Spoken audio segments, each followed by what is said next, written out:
aptly stated, I'm a proud member of the Assemblies of God Church, and my faith does not permit same-sex marriages or relationships.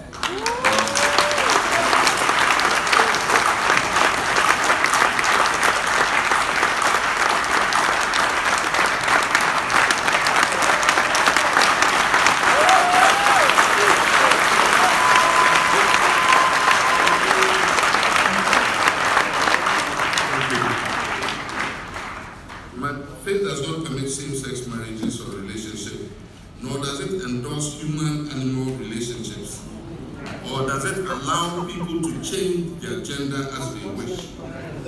This is a fundamental belief that I hold and is grounded in my faith.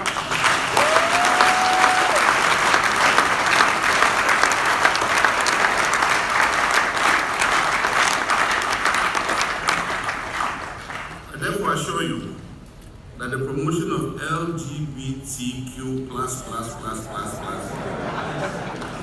and all the classes will have no place in our schools and communities.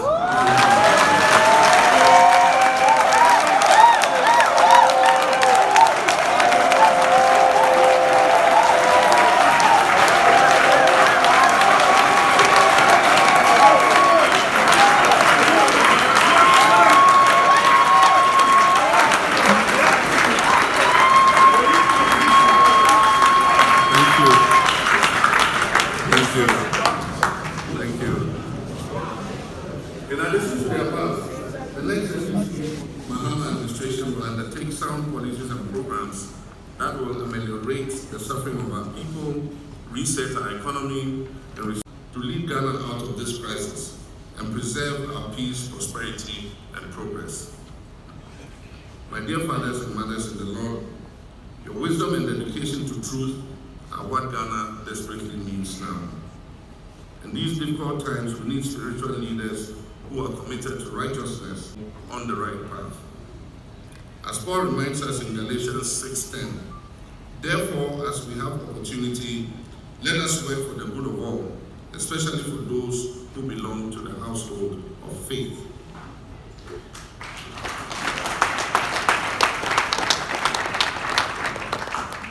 I pledge to work tirelessly with my team to address our nation's unprecedented crisis and bring about the socio-economic transformation we all so desperately need. I continue to seek your invaluable counsel and rely on your wisdom in government as we navigate these challenges together. As President, I commit to upholding truth and integrity and will always be transparent about the state of the nation and remain humble enough to admit if we make mistakes. In a recent engagement with church leaders in Hope in the Volta region, I committed to establish a national day of prayer and thanksgiving should I be elected president.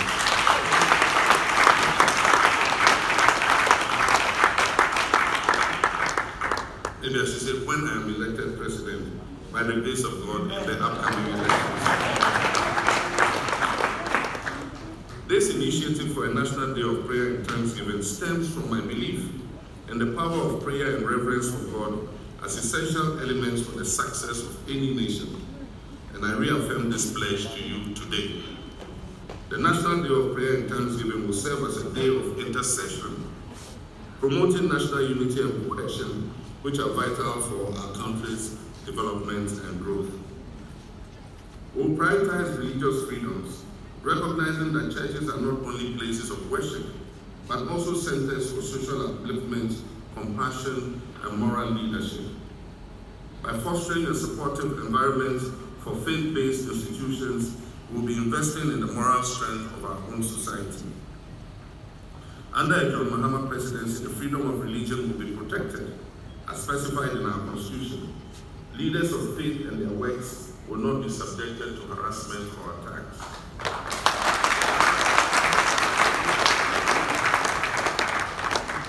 Our goal is to create communities where worship and learning can thrive in peace, meeting our people's spiritual and educational needs with dignity. A key component of the next NDC's government will be to partner with religious organizations to invest in income-generating activities, both for the benefit of the churches and their congregations.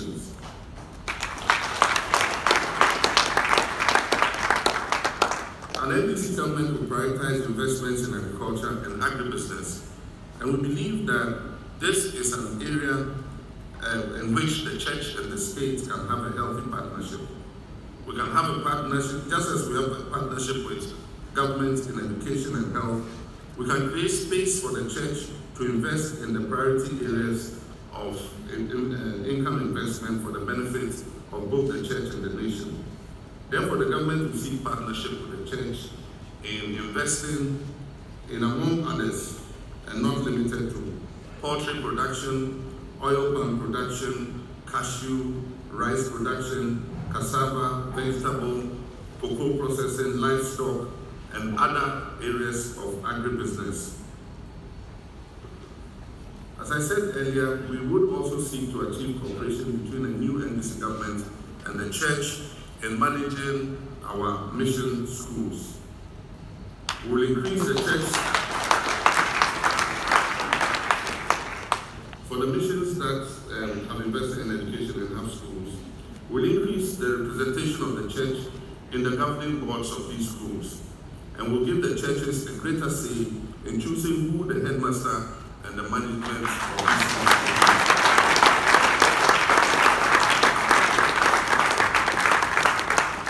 We will work with the church on curriculum development in order that we can strengthen the moral content of what we teach our children.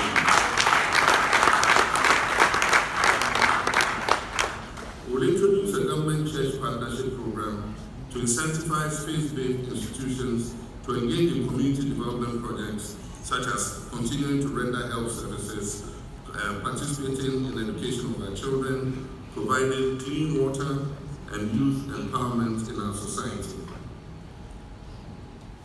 My fathers and mothers in Christ, the current legal impasse created by the Akufo-Addo administration on the Promotion of Proper Human Sexual Rights and Ghanaian Family Values Act, which was passed by Parliament, has set a dangerous precedent for our governance. The constitutional directives for action by the President are quite clear and need not have resulted in this stalemate. As I have publicly stated, I'm a proud member of the Assemblies of God Church, and my faith does not permit same-sex marriages or relationships.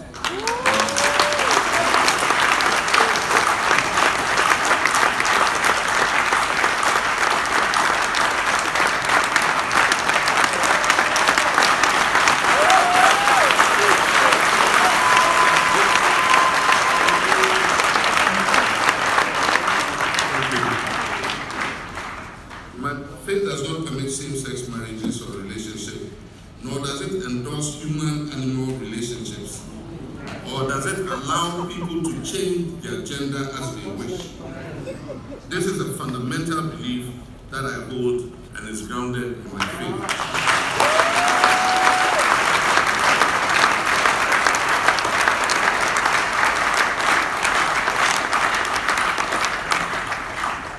I therefore assure you that the promotion of LGBTQ and all the classes will have no place in our schools and communities.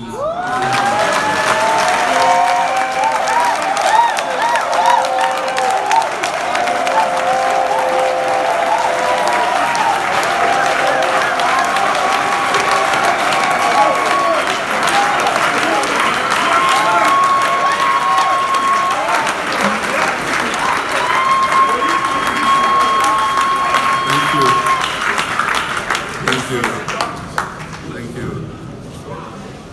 In addition to the above, the next Mahama administration will undertake sound policies and programs that will ameliorate the suffering of our people, reset our economy, and restore our nation to the path of transformation and progress. At this juncture, please permit me to briefly enumerate just a few of the policies that our government will implement as part of our agenda to reset our country for shared prosperity and growth. The next NDC government, under my leadership, will implement an urgent homegrown economic recovery program to ensure fiscal prudence, debt sustainability, macroeconomic stability, currency stability, and restoration of investor confidence.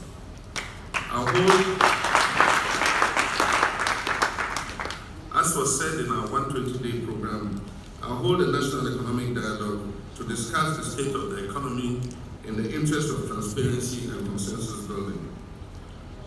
To address the country's high unemployment and low productivity crisis, we have suggested a 24-hour economic policy to encourage and support businesses and public organizations to operate 24/7 in 3 shifts of 8 hours each.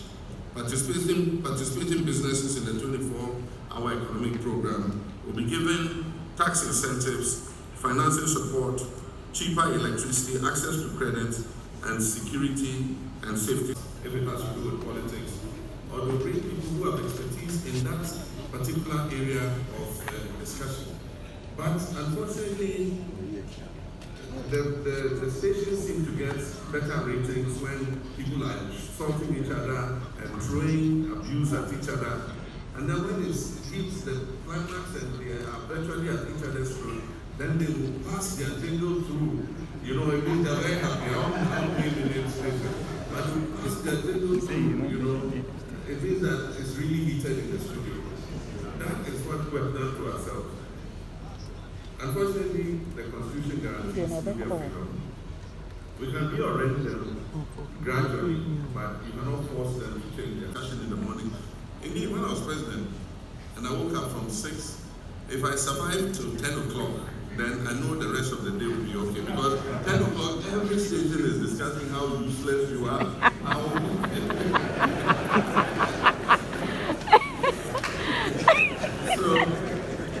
Unfortunately, that is the society in which we live. I think that it will change with time, but for the meantime, let's see how it goes.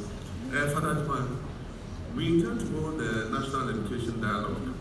And so I think that ourselves and the Catholic Church can collaborate.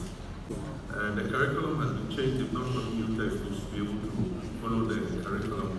And the capitation grants that should go to the schools is in arrears for more than 1 year.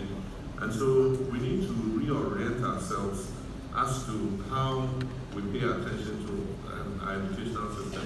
And I think that in that dialogue we can resolve the issue of the management of schools and all that. I remember the MOU I said at the function we held in Tamale, you know, that we're going to add the MOU as an issue for discussion and reach an understanding where all of us can sign onto the MOU. So let's collaborate on the National Education Dialogue with the Catholic Church so that we all come and bring our issues of God, and then we forge a consensus going forward.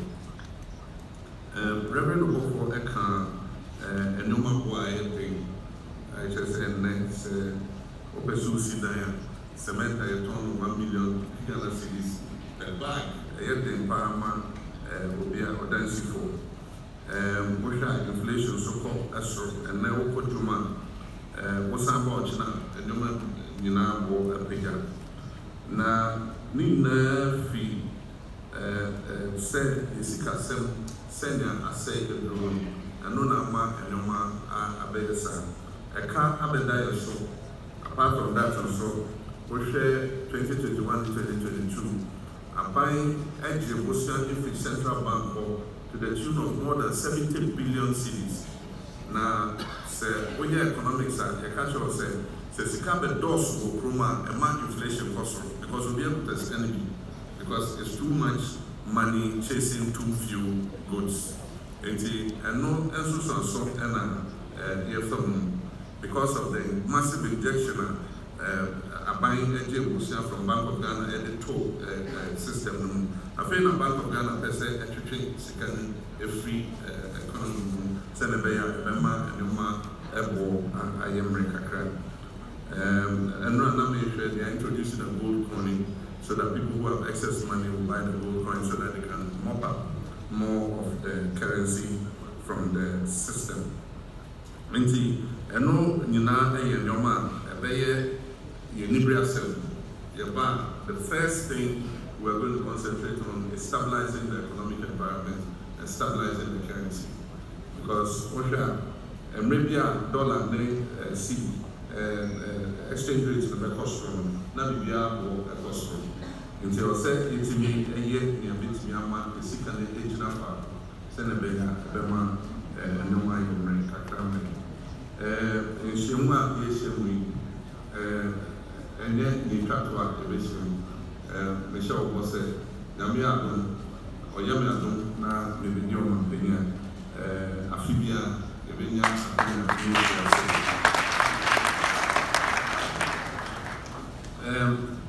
the banks that were closed, the problem with the banks existed when I was president, and it came as part of the national economic briefs that I used to get, and also the security briefs I used to get. But we looked at it multidimensionally, that we needed to do something to save the banks. And so what we did was, we gave some liquidity support. And then apart from that, we were passing depositors guarantee bills and so on and so forth to create a better legislative framework to guide the banks. And the intention was that once we cross the hurdle into the next administration, we will take a decision on how to work it out. It's not rocket science, it's been done in this country before. We had the Financial Sector Adjustment Program, FISA, for those of you who remember. And at that time, what the government did was, we took all the toxic assets and liabilities off the books of the bank, and we gave it to a body called the Non-Performing Assets Recovery Trust. And then we cleaned up the books of the banks, improved their supervision, while the Non-Performing Assets Recovery Trust went after the liabilities in order to recoup what had been taken, the debts that had been taken off. And it worked. The banks came back to good health, and they continued to do their work. When the world financial crisis happened, the Bank of Scotland was in trouble and was in danger of collapsing because of liquidity challenges. What did the Bank of England do? They gave them money, and they took equity in the bank, and they put Bank of England supervisors in the bank. They worked with the management until the bank recovered and paid the loan that the Bank of England gave gradually. Today, the Bank of Scotland is one of the strongest banks that you have in UK. And so we could have used the same, the same method. What the banks needed to be able to survive would not have exceeded, it's estimated about 9 billion cedis to save them. So government would have advanced that money and then cleaned off the liabilities and taken equity and released the equity back gradually to them as they paid back. Unfortunately, government decided to shut them down. And when they shut them down, together with all the savings and loans companies and all of them, they created a debt of 25 billion. And so you solve a 9 billion problem with a 25 billion CD debt. I mean, nobody does that. And look at the kind of dislocation it caused.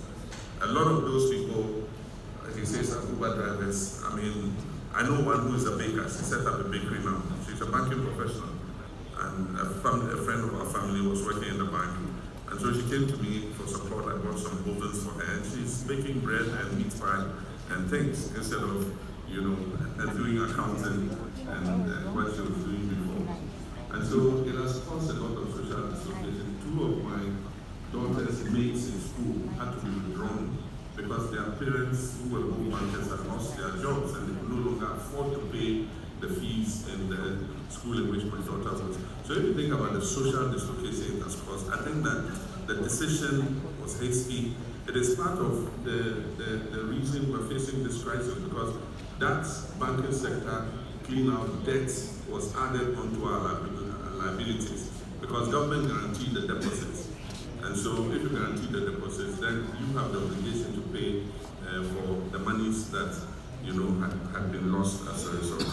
So I would have done it differently, but the reality is that it was done, and now we have to face the crisis for it. I've said that we'll relook at it because what it has done is it has wiped out indigenous participation in our finance and banking sector. These were the banks that were owned by Ghanaians. Most of the banks that are left are foreign-owned banks. And they found themselves in this difficulty because they were the ones lending to small and medium enterprises. And small and medium enterprise lending is the riskiest part of banking. The big banks don't want to do it. And so it's those small Ghanaian banks that were doing it, and that's why they got into trouble. And so we had an obligation to save them. Unfortunately, we did it. We flushed them down the drain.